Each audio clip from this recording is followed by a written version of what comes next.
sortez, docteur, de la session Actualité et perspective en télémédecine. Donc peut-être d'abord nous dire ce qu'il faut en retenir. Ce qu'il faut en retenir, c'est que la télémédecine ne doit plus être théorisée, mais rentrer dans les pratiques professionnelles au bénéfice des patients à proximité de leur lieu de vie.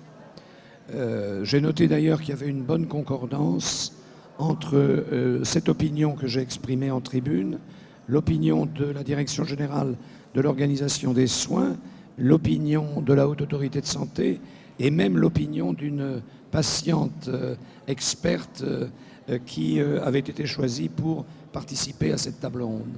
Et votre opinion, justement, quelle est-elle? Pardon? Votre opinion à vous, que vous avez développée Alors, mon opinion, c'est qu'il ne faut pas produire des textes réglementaires, il ne faut pas produire un cadre rigide pour la pratique de la télémédecine, puisque c'est une forme de pratique médicale.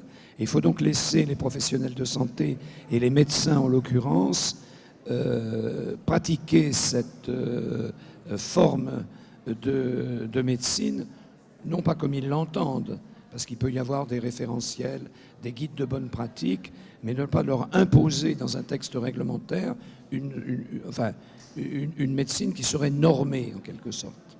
Comment les accompagner du coup pour ne pas leur imposer? Alors, je pense que ce n'est pas très compliqué de faire de la télémédecine puisqu'on utilise des outils numériques qu'on intègre à la consultation.